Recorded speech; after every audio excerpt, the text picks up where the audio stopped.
Hi friends नमस्कार ना इवत्तु मातनाडोण मान्यवर अभी एक फैशन हो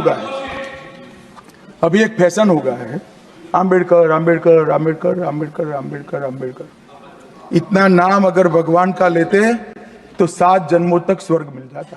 ಅಂಬೇಡ್ಕರ್ ಇಲ್ಲದಿದ್ದರೆ ಸಮಾನತೆ ಅಧಿಕಾರದ ಬಗ್ಗೆ ಮಾತನಾಡುವವರು ಯಾರು? ಅಂಬೇಡ್ಕರ್ ಇಲ್ಲದಿದ್ದರೆ ಪ್ರಜಾಪ್ರಭುತ್ವ ಬರೀ ಹೆಸರಿಗೆ ಮಾತ್ರ ಆಗಿರುತ್ತಿತ್ತು. ಮೂಲಭೂತ ಹಕ್ಕುಗಳು ಮತ್ತು ವಾಕ್ ಸ್ವಾತಂತ್ರ್ಯ ಇವು ಎಲ್ಲವೂ ಬರೀ ಕನಸುಗಳೇ ಆಗಿ ಉಳಿದು ಬಿಡುತ್ತಿದ್ದವು. ಅಂಬೇಡ್ಕರ್ ಇಲ್ಲದಿದ್ದರೆ ಅಸ್ಪೃಶ್ಯತೆ, ದಲಿತರು, ಮಹಿಳೆಯರು, ಹಿಂದುಳಿದ ವರ್ಗಗಳ ಬಗ್ಗೆ ಮಾತನಾಡುವವರು ಯಾರು? ಅವರ ಒಂದು ಅಧಿಕಾರದ ಸ್ಥಿತಿಯನ್ನು ತಿಳಿದುಕೊಳ್ಳುವವರು ಯಾರು ಇದ್ದರು? ಅಂಬೇಡ್ಕರ್ ಇದ್ದರೂ ಅವರು ಇಂತಹ ಒಂದು ಭಾರತ ಕಟ್ಟಿಕೊಟ್ಟರು. ನಮಗೆಲ್ಲರಿಗೂ ಸಂವಿಧಾನದಲ್ಲಿ ನ್ಯಾಯ ಸಮಾನತೆಯ ಒಂದು ಭದ್ರ ಬುನಾದಿ ಇದೆ ಎಂದು ಹೇಳಬಹುದು. ಬಾಬಾ ಸಾಹೇಬ್ ಅಂಬೇಡ್ಕರ್ ಅವರ ಒಂದು ಕನಸು ನಾವೆಲ್ಲರೂ ಭಾರತೀಯರು ಎಂಬುದನ್ನು ಮರೆಯಬಾರದು.